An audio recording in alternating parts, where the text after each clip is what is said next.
Selamat siang, Bapak dan Ibu pasien setia Rumah Sakit Pondok Indah Group. Apa kabar? Semoga Bapak Ibu selalu dalam keadaan terbaik ya. Selamat datang kembali pada acara webinar RSPI Group. Kali ini, senang sekali dapat menyapa Bapak Ibu sekalian. Acara ini sengaja kami persiapkan agar Bapak dan Ibu bisa tetap dekat, tetap sehat, karena kami akan memberikan informasi kesehatan terpercaya untuk Anda di era baru New Normal.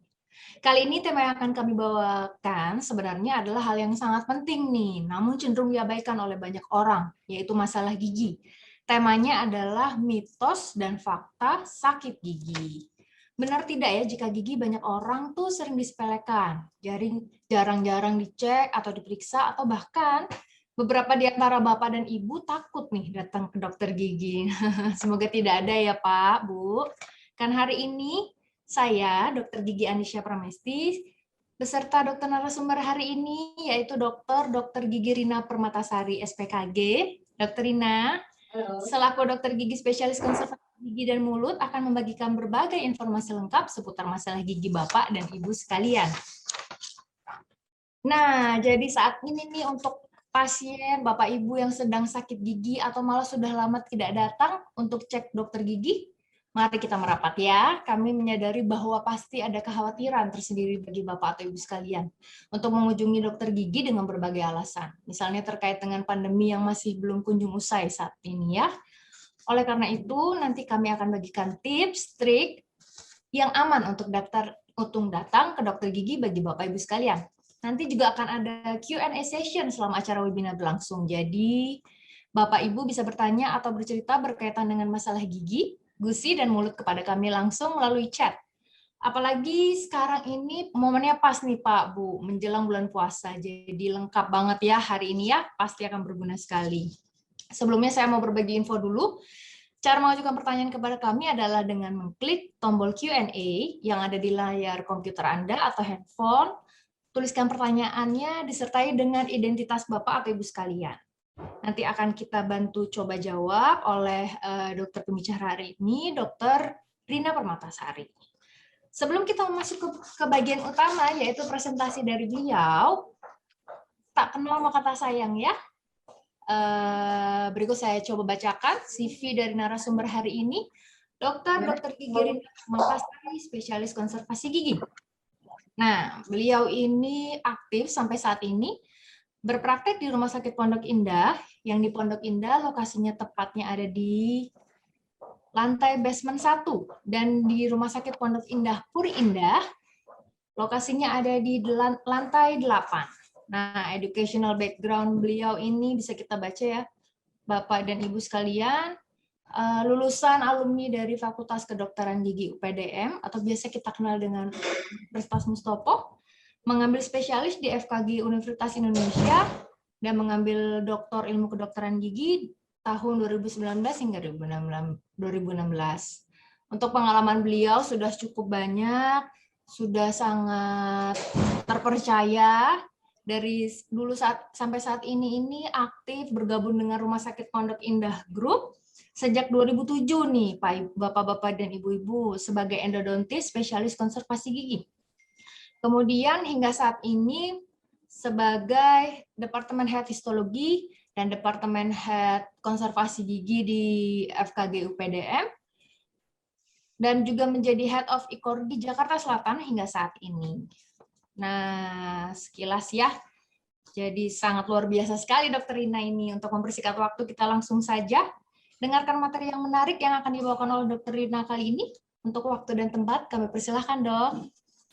Terima kasih Dr. Anisya atas perkenalannya. Saya mau menyapa Bapak dan Ibu peserta webinar yang berbahagia siang ini sambil menemani mungkin acara istirahat siang ya, sambil makan siang kita ngobrol-ngobrol sedikit mengenai sakit gigi. Jadi mudah-mudahan topik ini nggak terlalu berat ya gitu, dan saya rasa sangat related dengan kondisi yang sekarang itu. Di mana kondisi pandemi yang sekarang ini banyak pasien, nggak usah pasien, bahkan dokter pun sebenarnya masih mikir apakah mau akan memulai praktek lagi atau gimana, terus ketemu dengan pasiennya juga apakah mau memulai lagi untuk ketemu dokter di tempat praktek. Nah, ini mudah-mudahan bisa sharing hari ini bisa bermanfaat bagi peserta webinar yang berbahagia sekalian. Nah, sekarang kalau kita sakit gigi, kita abaikan atau hiraukan? Mungkin kata-kata ini agak membingungkan sedikit ya. Abaikan ternyata kalau dari kamus bahasa Indonesia, abaikan itu artinya kita tidak tidak menghiraukan sama sekali. Jadi kebalikan dari hiraukan. Jadi kalau bisa sakit gigi harus kita perhatikan ya. Jadi pokok bahasan yang akan kita bahas hari ini adalah seputar sakit gigi. Kenapa sih kok sakit gigi bisa sakit, itu sangat menyakitkan gitu. Lalu siapa saja yang bisa mengalami sakit gigi? Tentunya kalau ada sakit berarti harus ada penyebabnya dong ya. Lalu apa saja sih gejala sakit gigi? Apakah ada tes-tes khusus nanti yang bisa dilakukan untuk mendeteksi sakit gigi? Lalu sakit gigi sudah pasti terjadinya secara tiba-tiba. Jadi kalau misalnya terjadi di rumah dan pada saat kita tidak bisa keluar rumah, apa yang bisa dilakukan sementara di rumah untuk mengatasi sementara rasa sakit tersebut? Lalu kalau sudah diatasi, apakah sudah kita selesaikan, abaikan saja atau harusnya bagaimana? Harus kita hiraukan, harus kita segera datang ke klinik. Nah, nanti kita bisa lihat sama-sama. Lalu apa yang nanti dilakukan? Misalnya kalau kita sakit terus datang ke klinik, nah, bagaimana cara dokter gigi nanti merawat sakit gigi? Nanti juga akan dibahas sekilas sedikit ya. Lalu bagaimana cara mencegah supaya tidak sakit gigi? Sebenarnya ini yang paling penting ya. Nggak ada orang yang mau sakit gigi ya. Oke, kita masuk ke sakit gigi itu apa? Kayaknya hampir semua orang pernah merasakan sakit gigi ya. Bahkan anak kecil pun ketika giginya tumbuh, gigi susunya lepas, lalu gigi permanennya tumbuh, pasti akan merasakan sakit juga. Adalah sebuah sensasi nyeri yang berasal dari gigi atau jaringan sekitarnya. Jadi kalau ada nyeri atau sakit gigi itu tidak selalu sebenarnya berasal dari gigi tersebut, tetapi juga bisa berasal dari jaringan yang ada di sekitarnya, meliputi ada lidah, pipi, mukosa mulut, ya. Biasanya kalau sakit gigi yang mengiritasi gusi atau lidah atau mukosa mulut, biasanya sakitnya ringan. Nah, itu yang membedakan dengan kalau sakitnya itu berasal dari giginya benar gitu. Nah, bisa parah, bahkan bisa tidak mereda dengan sendirinya sehingga perlu ditangani. Tapi kalau sakit ringan, mungkin hanya dengan perawatan yang sederhana di rumah, rasa sakit itu bisa saja langsung hilang. Ya, tadi ada gambar sebelumnya, ada gambar gigi, terus ada kayak seperti X-ray gitu, dalamnya ada rongga yang isinya syaraf. Syaraf, jadi gigi itu unik. Jadi suatu struktur yang sangat unik, yang bentuknya nggak seperti sesederhana yang kelihatan di mulut aja, tetapi ternyata gigi itu punya akar ya, layaknya seperti tanaman. Ya, kalau kita asumsi atau kita analogkan seperti tanaman, jadi tanaman itu kan punya akar ya, punya akar, pohon itu punya akar dan dia harus tertanam di suatu tanah yang berbatuan sehingga dia bisa kuat. Begitu juga dengan gigi. Ya, tapi uniknya di dalam gigi itu ada suatu jaringan lunak yang isinya adalah syaraf. Ya, pulpa yang kita sebut dengan pulpa. Jadi ketika pulpa atau syaraf gigi itu meradang atau teriritasi atau terinfeksi, maka akan dapat menyebabkan rasa sakit yang sangat parah seperti Bapak Ibu lihat di gambar yang di sebelah kanan ya. Jadi orang berbeda-beda mengekspresikan rasa sakitnya. Gitu. Tapi kalau ditanya kepada banyak orang bahkan menggambarkan sakit gigi itu sebagai rasa sakit yang paling parah yang pernah mereka alami. Mungkin ini yang ditanyanya ke laki-laki kali ya. Kalau perempuan mungkin karena pernah ngerasain, pernah melahirkan gitu ya. Jadi mungkin lebih tahu gimana rasa sakit yang sebenarnya itu seperti apa. Tetapi banyak orang yang nggak tahan untuk rasa sakit ini. Bahkan banyak dari kasus itu saya dapat konsul pasien dari UGD, dari emergensi. Ya, jadi memang mungkin karena sakit ini sangat tidak tertahankan sehingga pasien ngerasa, "Aduh nggak bisa nih, ngantri-ngantri dulu di poli," jadi dia langsung datang ke UGD karena memang sakitnya sangat-sangat luar biasa. Bahkan mungkin ingat waktu kecil ya bisa jadi alasan untuk tidak sekolah gitu ya, karena, "Mah ini gigiku sakit, aku nggak mau sekolah," padahal mau ada ujian atau apa gitu ya, sesuatu yang dihindarkan. Nah itu, sa apa, bagian yang lucu-lucunya dari sakit gigi. Jadi, mmm, ya kenapa jadi dia sangat-sangat, bisa, sakit, karena itu tadi, ada pulpa atau saraf gigi yang termasuk dari bagian yang paling sensitif dari tubuh kita, yang paling sensitif. Oke. Lalu siapa saja yang bisa mengalami sakit gigi? Nah, ternyata sakit gigi ini nggak pandang bulu, jadi bisa kena ke siapa aja, bisa dari, orang dewasa sampai anak-anak sekalipun itu bisa tadi seperti yang saya sebutkan di awal, ketika dia tumbuh gigi, ya dari gigi susu berubah menjadi gigi permanen itu, wajar untuk seorang anak merasakan sakit pada giginya. Jadi gimana, kita harus bisa menjaga kesehatan atau kebersihan mulut sehari-hari, itu yang paling penting sebenarnya. Nah, untuk menjaga itu dari anak-anak harus sudah mulai ditanamkan gitu. Seperti saya pada anak saya nggak pernah membiarkan dia tidur tanpa sikat gigi dulu sebelum tidur. Itu yang harus kita tanamkan. Jadi kalau udah dari anak-anak sudah tertanam, mudah-mudahan sampai dewasa, harapannya sih dia bisa terhindar dari sakit gigi ya.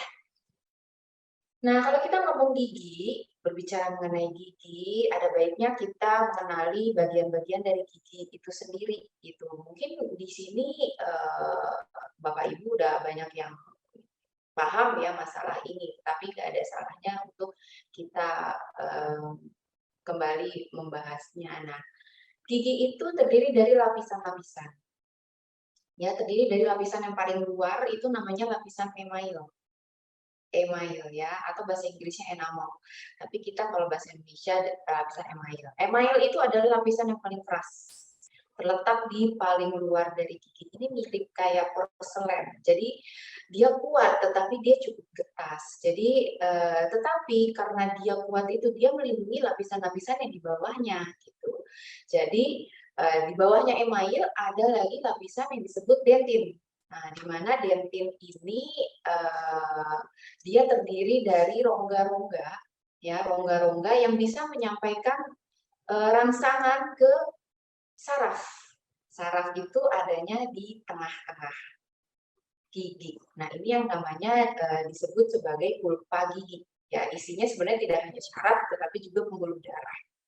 Jadi, sangat-sangat kompleks sekali dan gigi ini tertanam di suatu struktur tulang. Nah, jadi ini namanya tulang rahang ya atau tulang alveolar di mana itu letak giginya.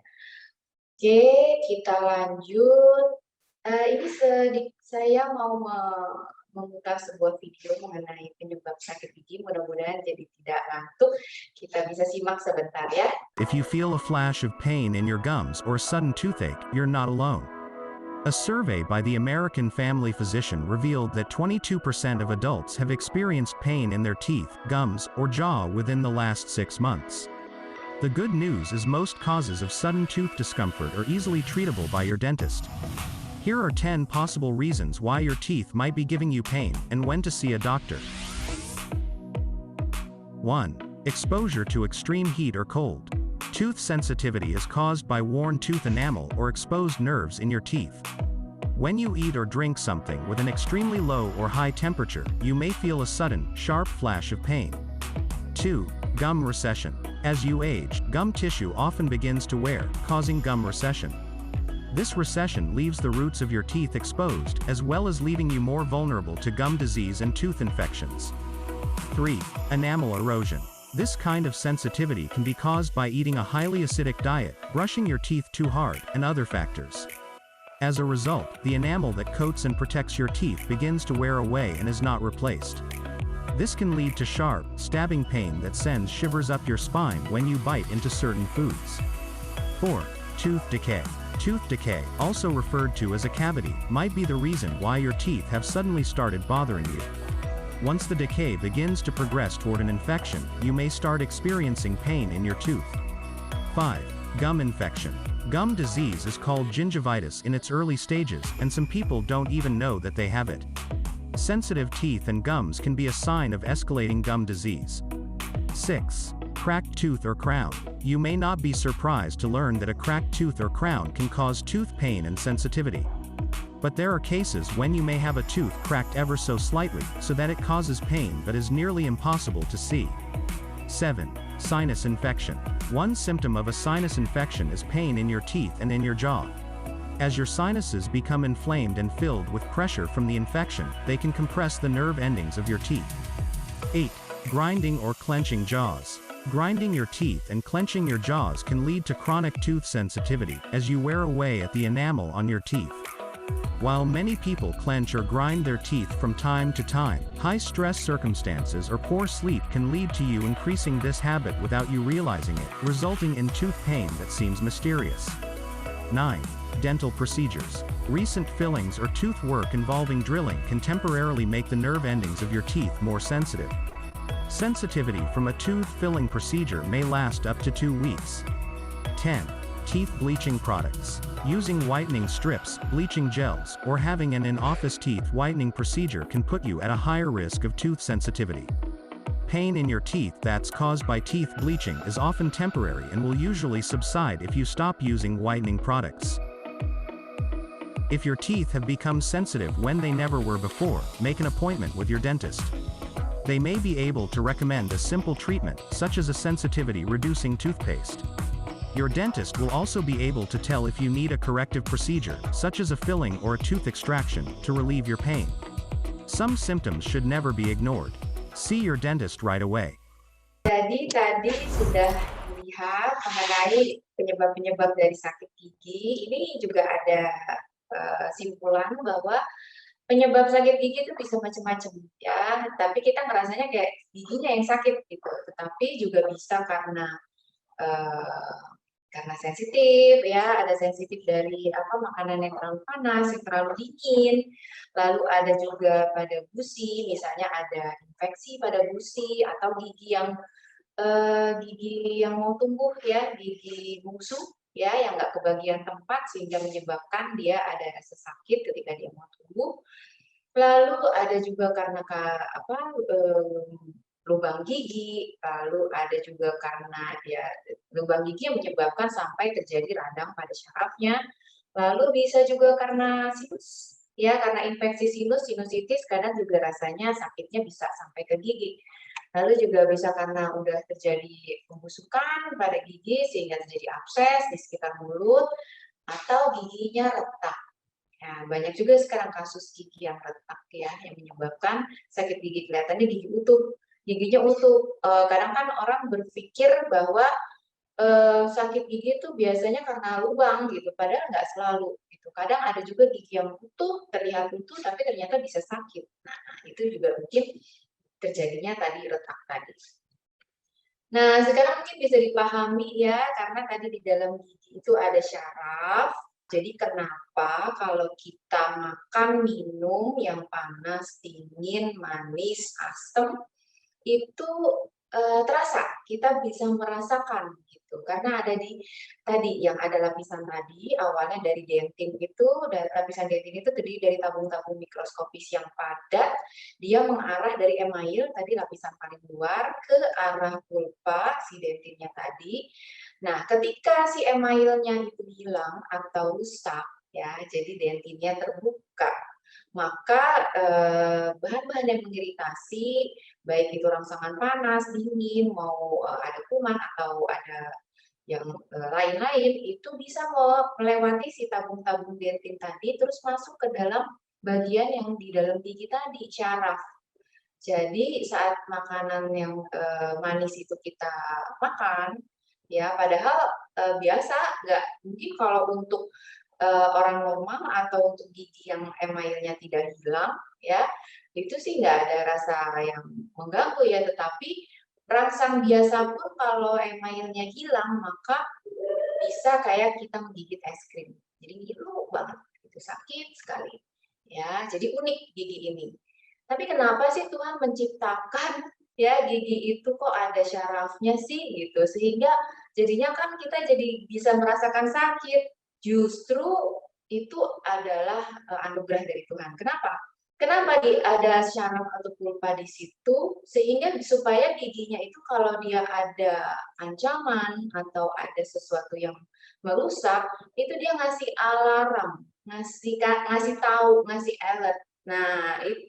Nah, itu yang menyebabkan makanya sebenarnya kalau ada sakit gigi kalau bisa jangan hanya ntar juga hilang gitu. Nah, itu yang mesti kita hati-hati bahwa sebenarnya Tuhan itu sudah memberikan bentuk gigi sedemikian rupa sehingga kita dikasih tahu kalau misalnya gigi itu mulai ada gangguan sehingga kita bisa cepat untuk mengatasinya. Nah, ini sedikit sekilas mengenai karies gigi ya.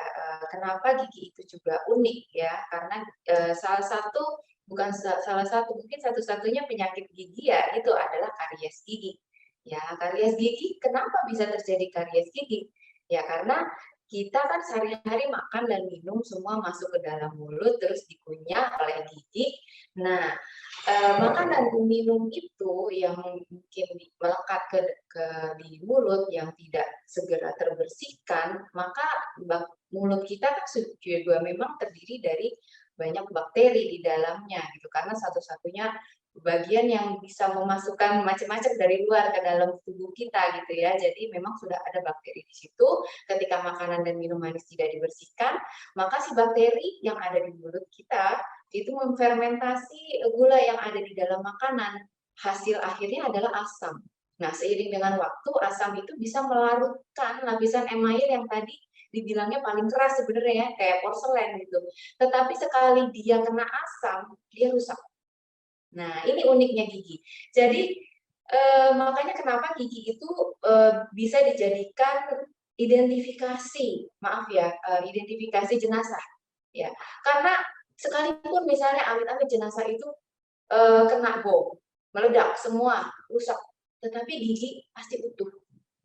Tetapi sekali gigi itu kena asam, nah ini yang jeleknya, ya sayangnya gitu. Sekali dia kena asam dia rusak. Nah, itu yang memungkinkan nanti bakteri toksin masuk ke dalam lapisan dentin yang lunak di dalamnya dan mengiritasi si pulpa dan terjadilah sakit giginya. Gitu ya. Nah, saatnya polling time. Silahkan Bapak Ibu untuk memilih. Lubang pada gigi dapat diatasi hanya dengan menyikat gigi dengan pasta gigi berfluoride. A. Mitos. B. Fakta. Silahkan kita sama-sama, saya pilih juga ya. Oh, nggak bisa. Oke. Oke, kita tunggu. Jadi banyak kan beredar di pasaran ya pasta gigi yang mengandung fluoride, katanya ada mengandung bahan-bahan yang bisa menutup tubuli atau tadi itu tabung-tabung dari dentin sehingga giginya tidak ngilu. Apakah benar lubang gigi bisa diatasi dengan menyikat gigi dengan pasta gigi tersebut? Nah, ini udah ada hasilnya nih Dokter Rina nih. Mitos lebih banyak Dokter Rina, 67% dibanding fakta 33%. Yeay. Berarti Bapak Ibu udah paham ya gitu bahwa kita lanjut. Memang banyak dijual di pasaran pasta gigi yang berfluoride itu bagus ya, bisa untuk mencegah ya, sifatnya lebih ke arah pencegahan.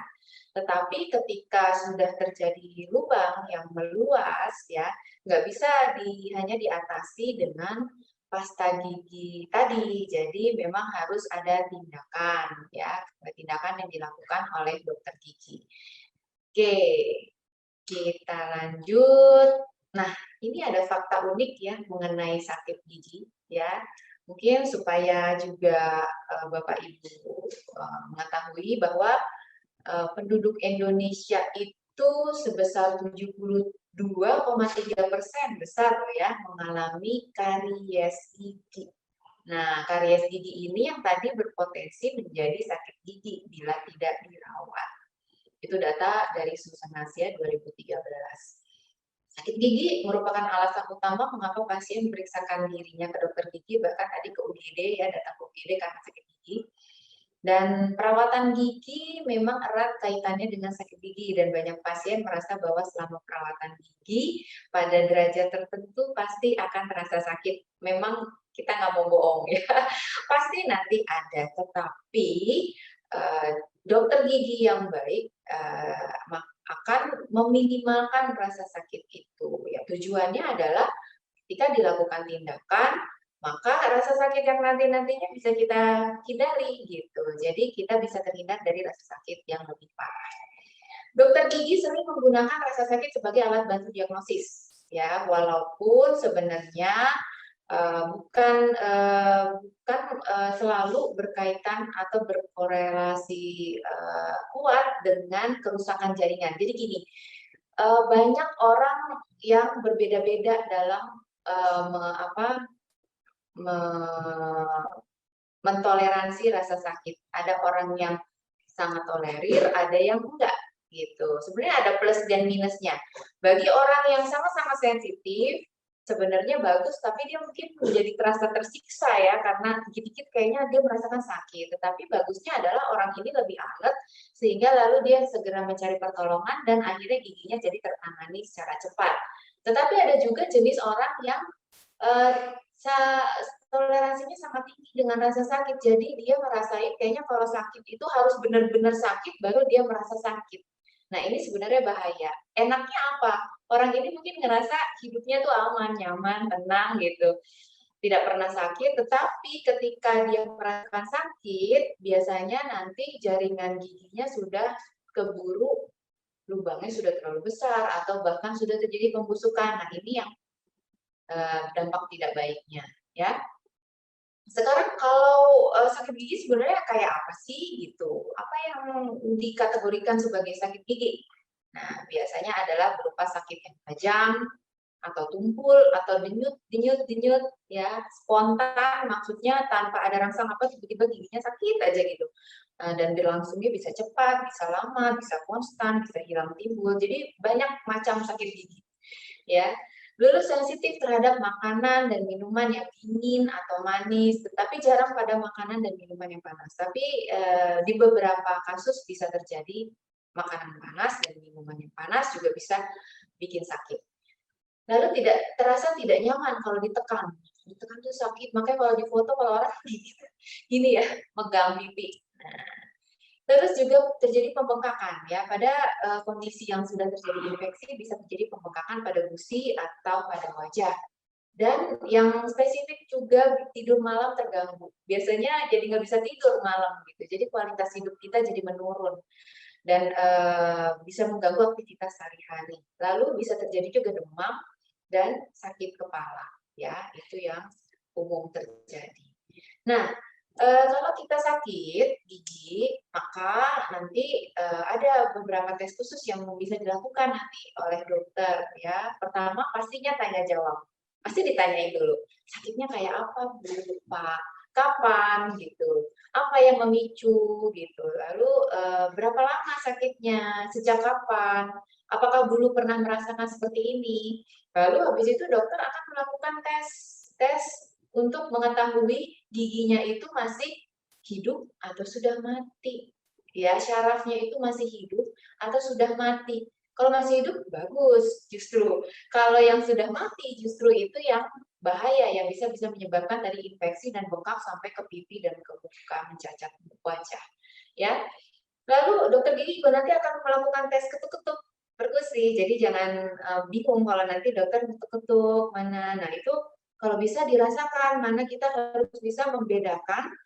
Ya, dokter nanti nggak akan ketuk cuma satu gigi. Biasanya akan diketuk di gigi yang lain yang mungkin dokter berasumsi bahwa itu giginya masih baik ya. Jadi nanti harus bisa dibedakan. Gitu. Nanti dokter juga akan melakukan perabaan. ya, perabaan, namanya palpasi. Jadi nanti diraba, apalagi kalau misalnya gusinya yang ada bengkak atau yang ada nanahnya, ada bisulnya, biasanya nanti akan dilakukan perabaan. Lalu ini juga yang penting, dokter gigi pasti nanti akan melakukan foto ronsen atau dental X-ray. Ya, jadi justru jangan takut kalau mau di X-ray, justru ini adalah satu tools yang sangat-sangat membantu sekali karena seperti yang tadi kita tahu ya di awal bahwa gigi itu nggak sesederhana yang kelihatan di mulut saja gitu. Juga ada bagian-bagian di dalamnya yang mungkin nggak kelihatan dengan kasat mata. Jadi kita perlu bantuan dental X-ray ya. Selanjutnya, nah polling time lagi, silakan. Kayaknya ini udah pasti tahu deh jawabannya ya. Oke, apakah pertolongan pertama saat sakit gigi ya? Kalau kita menderita sakit gigi di rumah atau misalnya kita lagi nggak di rumah, lagi berpergian gitu, ke luar negeri, keluar kota, apa yang bisa kita lakukan? Apa kita kumur pakai air garam atau air es? Kita tunggu nih hasil pollingnya.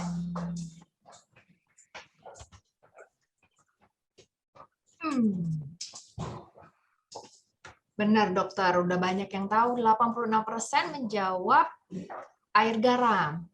14%. Oke. Terima kasih Dokter Anisya. Syukur ya, jadi masih bisa untuk menjawab air garam ya, karena kalau air dingin saya nggak tahu, sama mungkin ada orang juga yang bisa malah justru sakit giginya hilang dengan air es, tetapi yang betul adalah kalau kita mengalami sakit gigi di rumah atau di luar ya, apa yang bisa kita lakukan? Kita bisa minum atau mengambil atau membeli obat-obat yang ada dijual bebas ya. Bisa kandungannya itu NSAID, itu bisa berupa paracetamol ya, terus bisa berupa ibuprofen atau acetaminophen, atau ada yang juga berbentuk gel ya. Biasanya untuk anak-anak yang mau tumbuh gigi itu ada dijual di pasaran gel pereda nyeri ya, gitu yang bisa dioleskan langsung ke gusi atau obat-obatan herbal. Nah, kalau Bapak Ibu punya minyak cengkeh di rumah, punya ekstrak vanila, punya minyak peppermint, punya teh yang mengandung peppermint, atau punya pasta bawang putih digerus gitu jadiin pasta, atau punya propolis, itu juga bisa digunakan untuk meredakan rasa sakit sementara ya, tapi bukan mengobati, hanya meredakan. Nah, tadi di polling tadi ya, berkumur bisa dengan obat kumur atau dengan yang paling mudah, ambil garam di dapur setengah sendok teh ya, larutkan dengan segelas air hangat ya, lebih bagus air hangat, lalu dikumurkan. Ya, dikumurkan, dibuang, jangan ditelan ya. Oke, jadi itu bisa berfungsi sebagai desinfektan ya, mengurangi peradangan sementara yang cepat. Lalu kalau misalnya punya es di rumah ya, masukkan es itu ke dalam handuk atau ke dalam pembungkus es, lalu kita taruh di pipi atau di tempat yang terasa sakit ya, gitu. Jadi itu bisa dilakukan selama 20 menit. Nah, bisa diulangi setiap beberapa jam. Ya, sementara hindari dulu makan makanan yang keras, ya, bisa makan makanan yang lunak dulu, lalu hindari mengunyah, kalau bisa hindari pada gigi yang sakit, dan jangan merokok atau kurangi merokok. Oke. Kita lanjut beberapa slide lagi. Apa yang terjadi bila sakit gigi terus diabaikan? Jadi udah enak nih di rumah, bisa pakai kumur air garam hilang kok gitu. Nggak usah lah ke dokter gigi. Tetapi yang terjadi adalah jika ditunda terus, maka kemungkinan kerusakannya nanti makin meluas karena kan kita pakai makan terus kan. Gitu. Setiap hari kita pakai gigi itu untuk makan. Ya, jadi dia bisa menyebar sehingga bisa menyebabkan nanti yang ngeri-ngeri deh, yang sakit sampai nggak bisa tidur ya.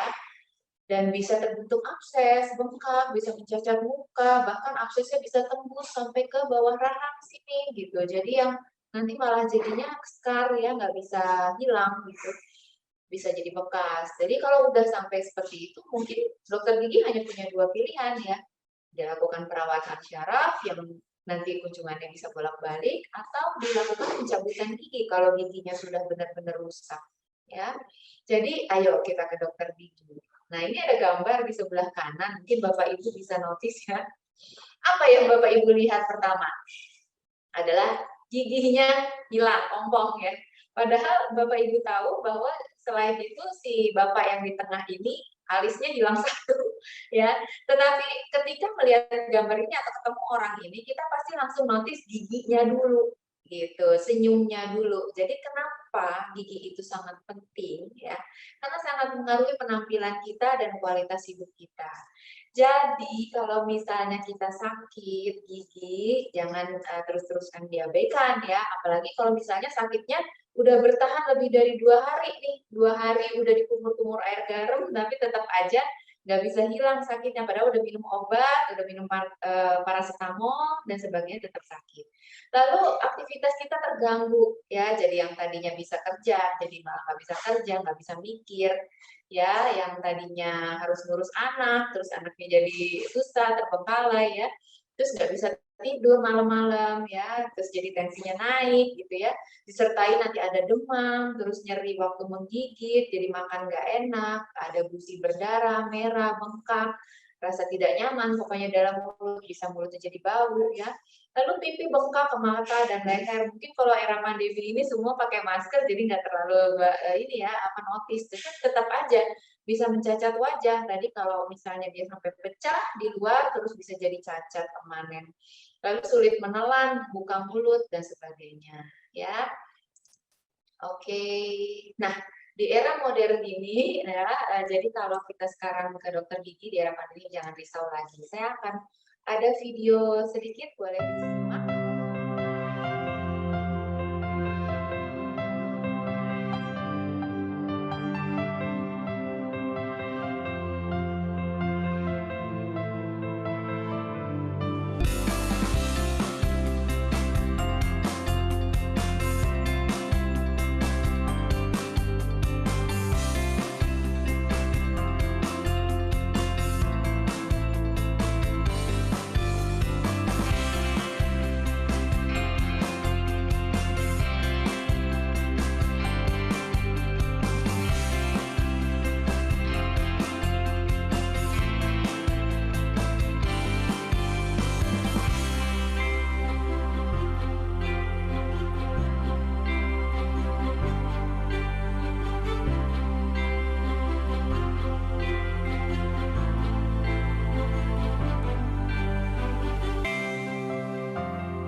Jadi kalau lihat video tadi, nah ini ada polling dulu ya, silakan sambil dipilih Bapak Ibu yang mana yang betul, sakit gigi langsung dicabut aja. Ya, jadi tadi sudah lihat ya bahwa Polidental Rumah Sakit Puri Indah itu sudah melakukan renovasi. Sebenarnya sih tidak hanya di era pandemi ini saja, kita juga dari dulu sudah menerapkan prinsip-prinsip infection control yang memang memenuhi syarat standar internasional. Jadi apalagi di era pandemi ini, Bapak Ibu nggak usah khawatir ya, karena kita sudah menerapkannya sudah dari dulu. Nah sekarang lebih disempurnakan lagi, gitu. Jadi yang mana yang betul, benar atau salah, sakit gigi langsung dicabut saja. Jadi beberapa masih ada yang menjawab langsung dicabut dok, 17%. Tapi kalau sisanya 83% salah. Oke, terima kasih Dokter Anisha ya. Jadi kalau sakit gigi jangan buru-buru langsung dicabut ya, karena banyak sih terapinya tadi seperti yang dibilang di awal bahwa sakit gigi itu bukan hanya berasal dari gigi aja, bisa aja karena gusinya gitu. Jadi nanti gusinya yang diobati, bisa diberikan resep obat, dibersihkan ya, scaling profesional. Lalu gigi kalau ada lubang bisa ditambal, kalau giginya meradang bisa dirawat syaraf dulu. Baru kalau misalnya kerusakan sudah terlalu parah, ya baru bisa dilakukan pencabutan ya. Oke, kita lanjut. Bagaimana cara mencegah sakit gigi? Ini penting ya. Sebenarnya caranya adalah satu, mudah sebenarnya untuk mencegah sakit gigi adalah kita harus menjaga kebersihan gigi. Dengan apa? Dengan pasta gigi, dengan sikat gigi ya, dengan flossing ya. Terus kita periksa ke dokter gigi minimal 2 kali setahun atau setahun sekali ya, untuk biar kita bisa ngecek. Lalu kurangi asupan makanan minuman yang manis ya, yang menyebabkan kerusakan gigi. Jadi diet kita juga pengaruh ya. Nah, ini kebiasaan sikat gigi bersama-sama sekeluarga ya, bukan hanya anaknya aja, nanti Bapak Ibu nyuruh anaknya tapi Bapak Ibu sendiri lupa melakukan ya, jangan sampai terjadi seperti itu. Lalu ini yang terakhir, bisakah sakit gigi membuat saya sakit atau bahkan berakibat fatal? Sakit gigi itu sendiri sebenarnya tidak fatal, tetapi infeksi yang tidak diobati pada gigi dapat menyebar lewat pembuluh darah dan dapat berakibat fatal atau bahkan mengancam jiwa. Nah, ini yang kita tidak mau harapkan bersama-sama ya. Jadi jangan sampai cuma gara-gara sakit gigi lalu kita harus berhadapan dengan hal-hal yang tidak kita inginkan. Jadi jika sakit gigi yang tidak kunjung mereda, sebaiknya jangan diabaikan, tetapi dihiraukan. Hubungi dokter gigi dan datang ke klinik gigi. Iya, ini mungkin kalau Bapak Ibu berminat untuk melihat pembahasan-pembahasan lain mengenai gigi, boleh silakan di-scan barcode ini, bisa di-download nanti. Ya, ada beberapa artikel yang mungkin bisa Bapak Ibu baca untuk mendapat referensi mengenai gigi dan mulut ya. Oke, Bright Smile with regular dental check-up. Terima kasih. Silakan Dr. Anisha. Terima kasih. Terima kasih Dr. Rina atas penjelasannya, sharing tips and tricks mengenai banyak sekali masalah gigi, gusi, dan mulut. Dan bahkan termasuk ada pencegahan yang bisa dilakukan oleh Bapak Ibu sekalian, bagaimana cara menjaga agar gigi, gusi, dan mulut kita bisa terawat dengan baik. Meskipun di kala pandemi ini ya Pak, Bu, berguna sekali bagi kita semua. Dari penjelasan Dr. Rina tadi, saya juga mencatat beberapa poin ini nih Dok. Antaranya adalah, jadi sakit gigi ini ada dua macam, dari yang ringan sampai yang berat. Salah satu penyebab terbesarnya itu adalah karies. Nah, karies tadi sudah dijelaskan lebih banyaknya oleh Dr. Rina. Kemudian sakit gigi yang sakit itu tuh yang sakit sekali sampai mengganggu. Ciri-cirinya salah satunya itu sakitnya berdenyut, tidak hilang setelah diatasi dengan minum obat atau hanya berkumur dengan air garam selama 2 hari. Nah, lebih baik segera diperiksakan dan dicek ke dokter gigi. Kemudian yang terakhir adalah pencegahan. Pencegahannya yang harus dilakukan itu, yang pertama harus menyikat gigi secara teratur dengan pasta gigi berfluoride. Floss gigi juga itu penting, paling tidak sekali dalam sehari. Kemudian periksakan gigi Anda ke dokter gigi 2 kali dalam setahun, jadi 6 bulan sekali. Kurangi asupan makanan dan minuman manis yang menyebabkan kerusakan gigi, jadi tidak boleh berlebihan. Sebelum masuk ke Q&A dengan Dr. Rina Permatasari, saya ingatkan kembali, beliau berpraktik di Polidental lantai 8 RSPI Puri Indah dan di Polidental lantai basement 1, Rumah Sakit Pondok Indah. Baiknya untuk informasi lengkap untuk Bapak-Bapak dan Ibu sekalian, menghubungi langsung call center kami di 021 25695 200 dengan extension 2 untuk melakukan appointment langsung. Kemudian sebelum masuk Q&A, ini saya mengingatkan kalau peserta akan ada 3 hadiah yang menarik untuk 3 penanya yang terbaik. Nanti akan dipilih langsung ya dok oleh Dokter Rina.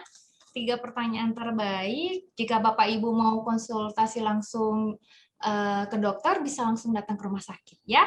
Sudah tidak perlu cemas lagi, apalagi takut berkunjung ke rumah sakit Pondok Indah Group karena kami berkomitmen melakukan upaya untuk membuat Anda tetap sehat tanpa cemas. Antara lainnya, kalau saya boleh jelaskan, ketika kita memeriksakan diri ke rumah sakit Pondok Indah, pertama kali pasti akan dilakukan pengukuran suhu tubuh, serta jadi dapat diidentifikasi untuk pemisahan jalur untuk pasien yang bergejala maupun tanpa gejala. Yang kedua, di rumah sakit kami selalu diberlakukan physical distancing, jadi pembatasan jarak fisik di setiap area rumah sakit. Dan setiap rutin disinfeksi di seluruh area publik, mulai dari lift atau elevator, ruang tunggu, klinik, toilet, rawat klinik jalan, dan rawat klinik inap. Kami mewajibkan juga untuk seluruh pasien dan seluruh pengunjung, baik karyawan dan dokter-dokter kami yang berada di rumah sakit, untuk selalu menggunakan masker. Hand sanitizer dan wastafel untuk cuci tangan tersedia di berbagai area, serta selama masa pandemi ini dan new normal, kami telah mengadaptasikan diri langsung dengan disediakannya touchless buttons untuk fasilitas public lift, jadi tidak perlu khawatir lagi untuk infeksi yang berkelanjutan.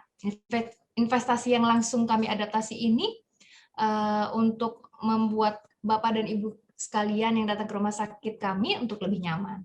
Bahkan saat ini di Rumah Sakit Pondok Indah Puri Indah khususnya sudah tersedia eskalator, jadi untuk memudahkan Bapak dan Ibu sekalian apabila ingin melakukan perawatan di poliklinik rawat jalan, langsung ke lantai 2, jadi kalau ngantri-ngantri di elevator bisa langsung ambil eskalatornya untuk jalan pintasnya.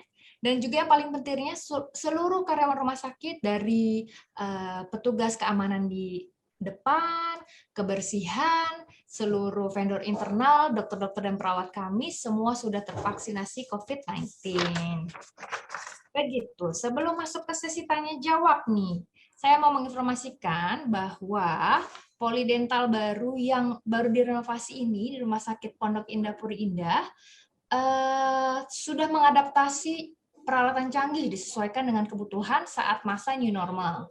Klinik gigi modern ini didesain untuk kenyamanan menggunakan high-tech equipment. Di sini kalau dilihat ada untuk dental photo imaging-nya, Conbeam CT. Kemudian untuk pencegahannya, scaling, airflow prophylaxis master, ini kursinya juga untuk self-cleaning untuk mencegah penularan infeksi. Kursi kami juga melakukan pencegahan infeksi secara langsung. Kemudian untuk prosedur keamanannya sesuai rekomendasi CDC, adanya tata udara bertekanan negatif, negative pressure room, kemudian HEPA filter, laminar, dan extraoral suction. Jadi sudah sangat aman untuk perawatan jalan di rawat gigi RSPI Pondok Indah Puri Indah. Hal penting yang lain Bapak Ibu perlu ketahui adalah sterilisasi alat yang kami gunakan, juga setiap alat digunakan setiap pasien pasti disterilisasi dengan standar yang terbaik. Disinfeksi ruangan setiap pasien, jadi setiap pasien sudah melakukan perawatan sebelum pasien berikutnya, pasti akan ada jeda untuk disinfeksi ruangan setiap pasien, dan penggunaan APD lengkap untuk nakesnya, pasiennya juga kita berikan. Sebelumnya, mungkin kalau pasien-pasien setia yang sudah pernah ke sini, tahunya polidental di RSPI Puri Indah terletak di lantai 2. Nah, sekarang berada di lantai 8 nih, Pak, Bapak, Ibu-Ibu. Berada di lantai 8, wing kiri, jadi keluar dari elevator langsung belok kiri. Di situ khusus ruang tunggunya sangat luas, bersih, ada toilet khusus untuk pasien-pasien dentalnya, ada kasirnya, ada admission-nya, jadi khusus tidak bercampur dengan perawatan jalan lainnya. Sebelumnya, polidental ini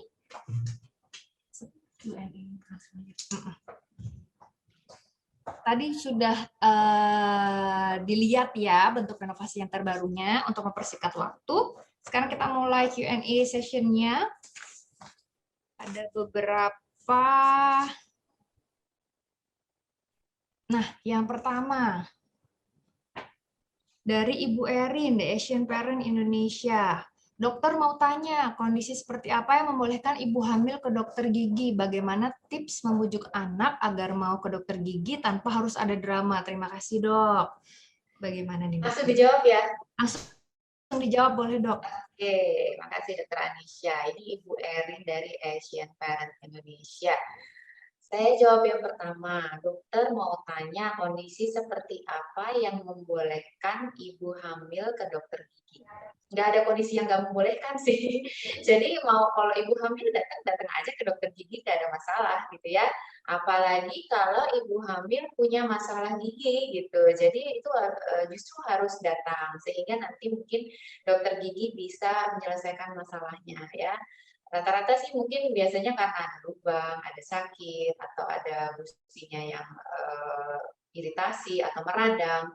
Wajar memang kalau ibu hamil itu karena hormonal, jadi gusi itu biasanya bisa jadi mudah meradang gitu. Jadi ya silakan-silakan saja ke dokter gigi, nggak harus bagaimana-bagaimana. Karena paling mungkin nanti kalau memang ada tindakan yang harus mengharuskan pencabutan, nah itu yang mungkin harus dilihat trimesternya gitu. Biasanya pada yang hamil muda atau yang hamil terlalu tua itu yang mungkin bisa di-pending dulu, tindakan pencabutan nggak boleh.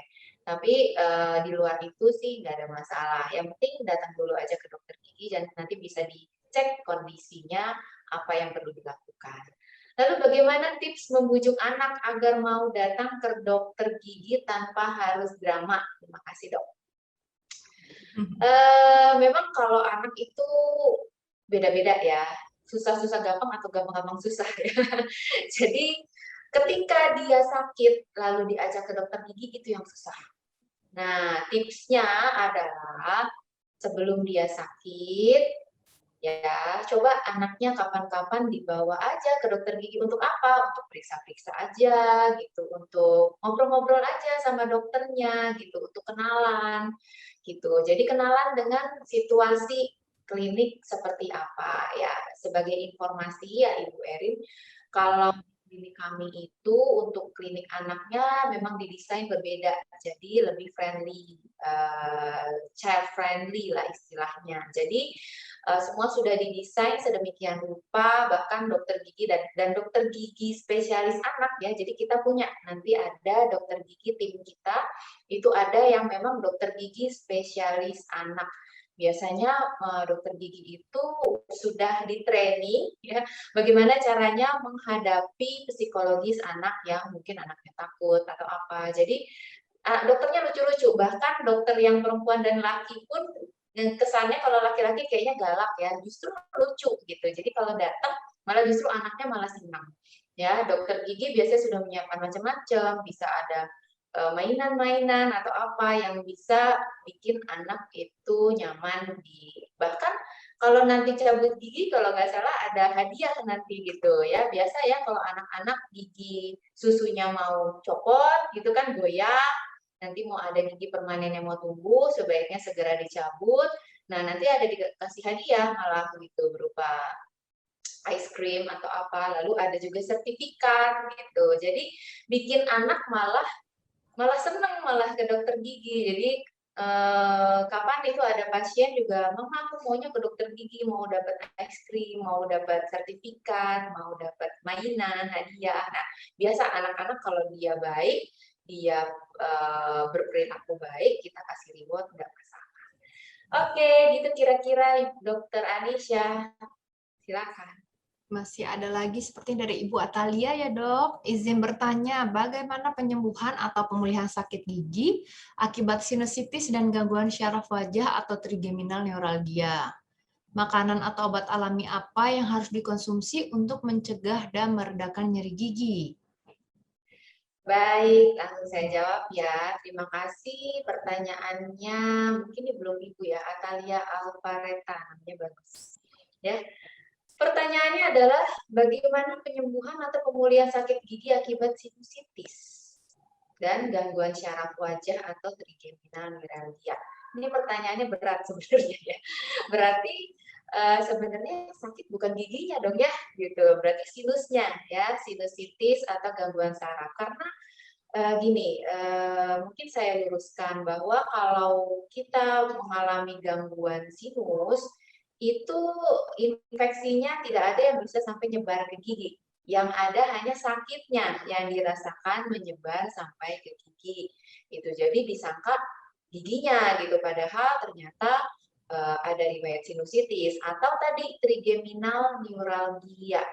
Jadi mungkin kalau Atalia udah ngerti apa yang dimaksud dengan trigeminal neuralgia. Mungkin saya jelaskan sedikit untuk Bapak Ibu yang lain bahwa trigeminal neuralgia itu adalah suatu gangguan syaraf yang terjadi itu rasa sakitnya itu bisa seperti rasa sakit gigi, tapi sebenarnya tidak.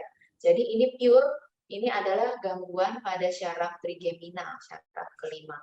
Dan syaraf itu memang letaknya di sekitar kepala. Jadi rasa sakitnya bisa dirasakan ke gigi padahal tidak. Jadi saya ada beberapa pasien ya, bukan beberapa sih, sangat sedikit sebenarnya. Keluhan pasien itu ngeluhin kayaknya giginya sakit terus. Saya tanya waktu itu, ini kenapa giginya jadinya dicabut semua? Iya dok, waktu itu saya sakit di sekitar gigi. Lalu saya pikir sakit ya giginya itu yang sakit. Ternyata setelah dicabut giginya, ternyata sakitnya nggak hilang juga gitu. Ternyata setelah ditelusuri, ternyata dia punya ini trigeminal neuralgia. Jadi itu bukan karena gigi. Nah, jadi kalau ditanya bagaimana penyembuhan atau pemulihannya, ya tentunya harus datang ke dokter THT, harus datang ke dokter syaraf, ya kalau punya masalah trigeminal neuralgia, sehingga nanti bisa dibantu untuk penyembuhan sinusitisnya, otomatis nanti rasa sakit yang di gigi nanti akan juga hilang, mereda, ya. Nah, lalu makanan atau obat alami apa yang harus dikonsumsi untuk mencegah dan meredakan nyeri gigi? Sebenarnya sih untuk obat alami mungkin nggak ada ya. Tadi kalau yang saya sebutkan di slide itu obat-obat yang bisa dioles, ya ditaruh langsung ke giginya. Untuk yang diminum lebih kepada obat-obat yang kimia ya, yang seperti tadi yang over the counter, misalnya ada paracetamol, acetaminophen, ibuprofen. Nah untuk makanan yang meredakan yang banyak sih makanan malah makin memacu sakit gigi, makanya kenapa jadi orang sakit gigi itu nggak bisa makan gitu ya. Tapi makanan yang dihindari mungkin ya, kalau dihindari tadi itu makanan yang keras-keras, ya yang alot-alot atau yang pedas-pedas, yang asam-asam itu sementara dihindari dulu sehingga nanti nyeri giginya nggak makin parah. Gitu kira-kira Dokter Anisha. Baik. Oh, masih ada ternyata dok dari Ibu Iis Subagiarti. Selamat siang dokter. Izin bertanya, mitos atau fakta jika kita pernah memakai sikat gigi saudara yang pernah sakit gigi, lalu dapat tertular juga? Apakah ada pengaruh jika kita mengalami sakit gigi, lalu dipencet jempol kaki dapat mengurangi rasa nyerinya? Terima kasih sebelumnya. Gimana nih dok? Iya, terima kasih. Terima kasih Bu Iis Bagiati ya atas pertanyaannya sehubungan dengan mitos ya. Jadi, nah selamat siang, ingin bertanya mitos fakta jika kita pernah memakai sakit gigi saudara yang pernah sakit gigi, apakah dapat tertular? Sakit giginya sih nggak tertular mungkin ya. Yang tertular itu kemungkinan bisa bakterinya. Nah, kumannya bisa tertular, tetapi itu resikonya sangat kecil sekali, ya. Jadi, tetapi resiko penularan itu ada kalau memang terus-terusan dilakukan, misalnya dari ibu ke anak itu bisa karena misalnya jadi bakteri yang ada di mulut ibu itu bisa saja menular ke anaknya karena mungkin ibunya nyuapin atau niup-niup makanan sehingga terus masuk ke mulut anaknya itu bisa tertular. Tapi balik lagi, bakteri itu memang ada selalu di dalam mulut kita gitu. Sekarang yang penting adalah gigi kita pada kondisi ada bakteri itu bersih atau kotor. Kalau dibiarkan lama-lama kotor, nah itu yang menyebabkan bakterinya bisa memfermentasi makanan dan akhirnya terjadi asam dan akhirnya giginya jadi rusak. Ya, lalu apakah ada pengaruh jika kita mengalami sakit gigi lalu kita pencet jempol kaki dan mengurangi rasa nyeri? Mungkin ini yang bisa lebih menjawab ke dokter syaraf kali ya, karena hubungannya ini dengan syaraf-syaraf yang di luar dari gigi itu ada dengan jempol kaki ya.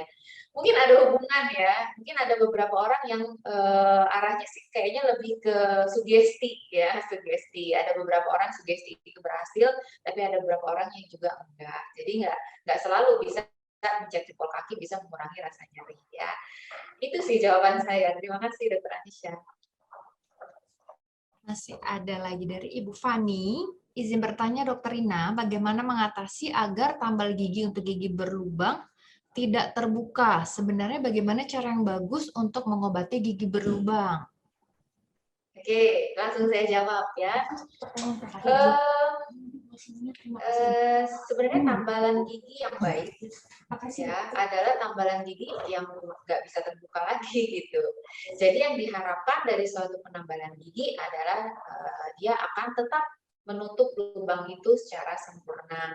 Selain juga warnanya maunya sama persis, lalu bentuknya juga sama persis dengan gigi. Jadi kadang-kadang yang bikin dokter gigi senang itu adalah ketika pasien buka mulut terus kita liatin kan setelah ditambal, biasanya dokter gigi atau saya biasanya pasti saya liatin ini loh Bu yang saya tambal, lalu pasiennya bingung yang mana ya gitu yang ditambal karena hampir nggak kelihatan, invisible. Jadi tambalan yang invisible itu yang sangat-sangat diharapkan sebenarnya. Jadi tambalan yang baik adalah tambalan yang nggak bisa terbuka. Tetapi kalau memang namanya buatan manusia ya, buatan Tuhan aja bisa rusak, apalagi cuma buatan manusia. Gimana cara kita mempertahankannya supaya awet tetap ada di dalam mulut? Ya, tentunya sebenarnya yang paling penting intinya adalah waktu ketika lubang itu ditambal. Apakah lubang itu pada saat dia besar atau masih kecil? Nah, kalau lubang itu ditambal ketika dia masih kecil, lubangnya belum besar, maka biasanya tambalan akan lebih awet, akan tahan lama. Tetapi kalau gigi itu ditambal ketika lubangnya sudah besar, nah, itu bisa berkurang batas pakainya gitu kira-kira. Jadi bagaimana cara yang bagus untuk mengobati gigi yang berlubang? Ya tentunya kalau berlubang ya harus ditambal gitu aja. Jadi kalau ada lubang mau nggak mau harus ditambal. Terus yang penting lagi adalah kalau bisa cegah jangan sampai berlubang. Itu yang penting ya, karena ketika berlubang ya mau nggak mau harus ditambal. Dan kalaupun berlubang jangan tunggu sampai besar. Ya, karena kalau untuk besar nanti mengembalikan bentuk alaminya lagi ya lebih susah dan nanti daya tahan tambelannya juga bisa berkurang gitu. Kira-kira gitu Dokter Anisha, silakan. Ini berarti ini pertanyaan terakhir dok, Andi nih, saya suka pakai obat kumur kalau lagi sakit gigi, bagus nggak sih dok kalau kita pakai obat kumur yang beralkohol? Biasanya saya sakit giginya hilang sih. Oke. Terima kasih pertanyaannya, cukup menarik ya pertanyaan dari Andini. Sering ini fans berat obat kumur ya. Kalau saya sebagai dokter gigi sih tidak terlalu menyarankan untuk menggunakan obat kumur terlalu sering. Ya, ketika gigi itu ada masalah boleh dipakai ya, tetapi kalau terlalu sering akibatnya apa? Apalagi yang beralkohol. Tahu sendiri kan alkohol ya, kalau kita taruh aja di tangan gitu, apa yang terjadi? Kulit kita bisa jadi kering, betul? Ya, jadi sama dengan obat kumur juga begitu. Ketika kita pakai obat kumur terlalu sering, apalagi yang mengandung alkohol, maka keadaan mulut kita menjadi kering. Justru kondisi kering itu sebenarnya juga tidak bagus ya.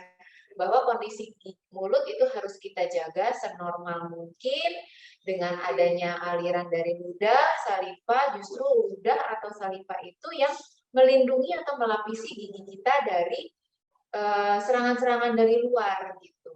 Tetapi apa yang terjadi kalau dia mulutnya menjadi kering?